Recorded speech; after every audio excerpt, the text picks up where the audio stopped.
Imaginez un royaume, un espace entre le ciel et l'enfer, où les âmes subissent une purification.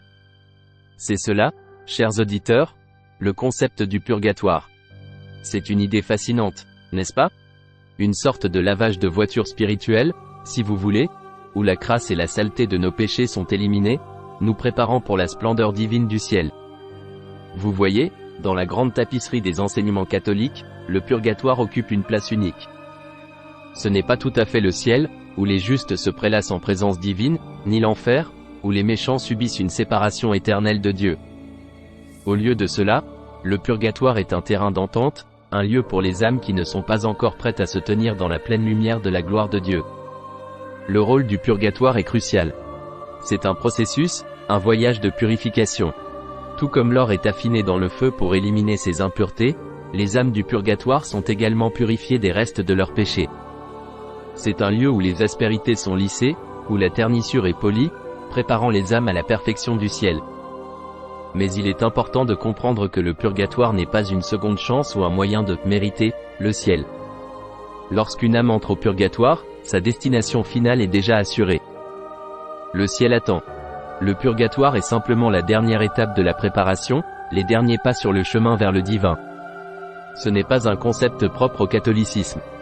De nombreuses traditions religieuses à travers le monde ont des idées similaires d'un état intermédiaire ou d'un processus après la mort. Alors, on pourrait se demander, d'où vient ce concept? Il est temps de se plonger dans les textes sacrés. La Bible, source de sagesse divine, ne mentionne pas explicitement le purgatoire. Pourtant, elle nous présente des passages qui suggèrent son existence.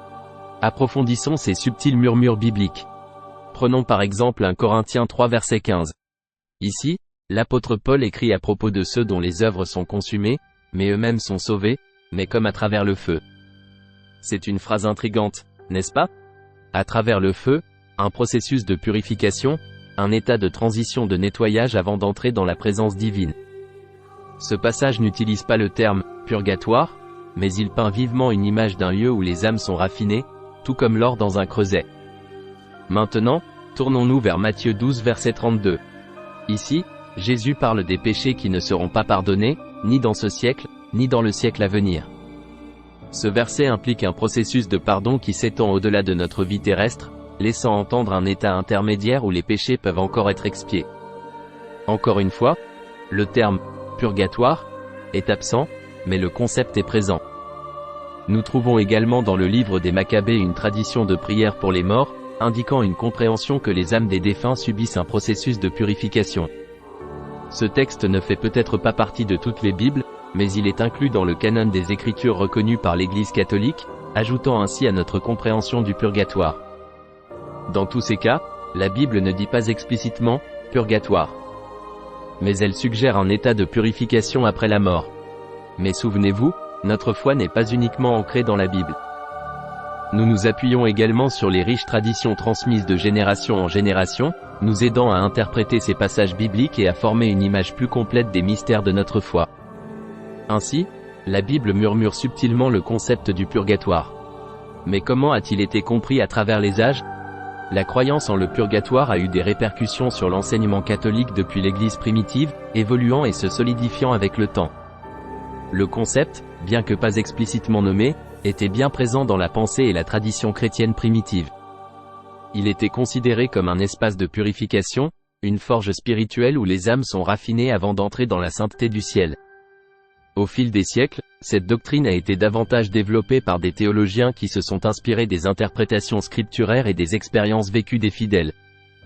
Au Moyen Âge, le purgatoire était devenu une croyance largement acceptée, solidifiant sa place dans la doctrine catholique.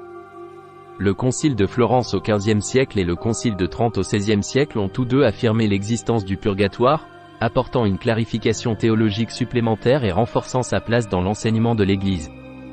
Alors, nous avons retracé les racines du purgatoire. Mais comment pouvons-nous, les vivants, aider ceux qui sont dans cet état de purification?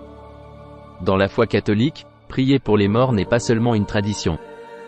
C'est un acte sincère, censé faciliter le voyage de ceux qui se trouvent dans le purgatoire.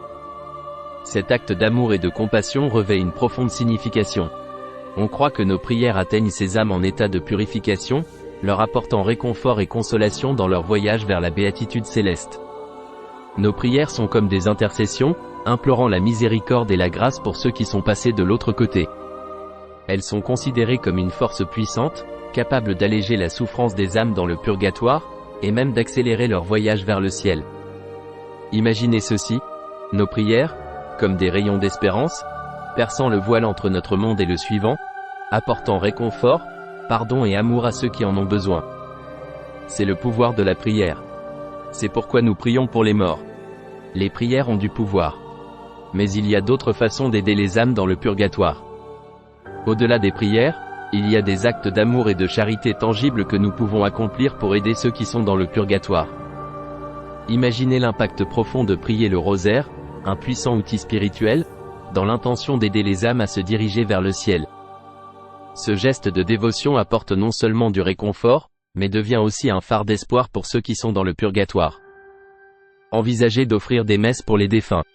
La messe, la plus haute forme de prière dans la foi catholique, devient un acte d'amour profond lorsqu'elle est offerte pour les âmes dans le purgatoire. Enfin, accomplir des actes de charité en leur mémoire est une autre belle façon d'aider. Que ce soit en faisant du bénévolat dans un abri local, en faisant un don à une cause qui leur tenait à cœur, ou simplement en étant gentil avec un étranger, ces actes d'amour ont des répercussions, atteignant et élevant ceux qui sont dans le purgatoire. En les aidant, nous trouvons aussi un sens plus profond de but et d'amour. Alors, prenez ces leçons à cœur et n'oubliez pas de partager, d'aimer, de commenter et de vous abonner à cette chaîne. Pour plus de ressources sur des sujets similaires, consultez la description ci-dessous ou la section des commentaires. Au revoir et que Dieu vous bénisse.